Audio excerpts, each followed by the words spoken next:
ఆనాడు నెహ్రూ నేతృత్వంలో సర్దార్ వల్లభాయ్ పటేల్ సారథ్యంలో నిజాం పాలనకు విముక్తి కలిగింది. ఈనాడు రాహుల్ గాంధీ నేతృత్వంలో రేవంత్ రెడ్డి సారథ్యంలో తెలంగాణ ప్రజలకు ప్రజా పాలనను అందిస్తుంది. వరంగల్లో జరిగిన ప్రజాపాలన దినోత్సవం సందర్భంగా రాష్ట్ర రెవెన్యూ గృహ నిర్మాణ సమాచార శాఖల మంత్రి పొంగులేటి శ్రీనివాసరెడ్డి మాట్లాడారు.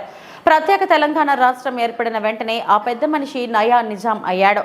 ఆ నియంతను 10 ఏళ్లు చూశారు. పీకి పడేశారు. పాలకులు తప్పు చేస్తే నిలదీసే స్వేచ్ఛ ఈరోజు తెలంగాణలో ఉంది.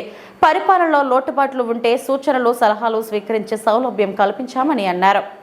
భారత ప్రధాని జవహర్లాల్ నెహ్రూ నేతృత్వంలోని కాంగ్రెస్ ప్రభుత్వం ఉప ప్రధాని హోం మంత్రి సర్దార్ వల్లభాయ్ పటేల్ ను పంపి నిజాం పాలన నుంచి విముక్తి కల్పిస్తే ఇప్పటి నయా నిజాం ఇంటికి పంపడానికి ఈనాడు రాహుల్ గాంధీ గారి ఆధ్వర్యంలోని కాంగ్రెస్ పార్టీ రేవంత్ రెడ్డి గారికి ఇతర కాంగ్రెస్ నాయకులకి ఆ పని అప్పగించింది.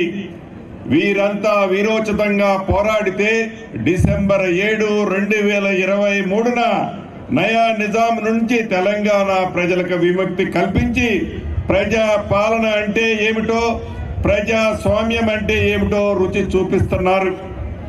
తెలంగాణ రాష్ట్రం ఏర్పడి 10 ఏళ్లు గడిచినప్పటికీ గత ప్రభుత్వం తెలంగాణ ప్రజల సంక్షేమాన్ని కానీ రాష్ట్ర అభివృద్ధిని విస్మరించింది. గత సంవత్సరం 23 డిసెంబర్ 7వ తేదీన కొలువు తీరిన మన ప్రజా ప్రభుత్వం తెలంగాణ ప్రజానికం ఆంక్షలకు అనుగుణంగా అభివృద్ధి సంక్షేమం వైపు పయనిస్తుంది.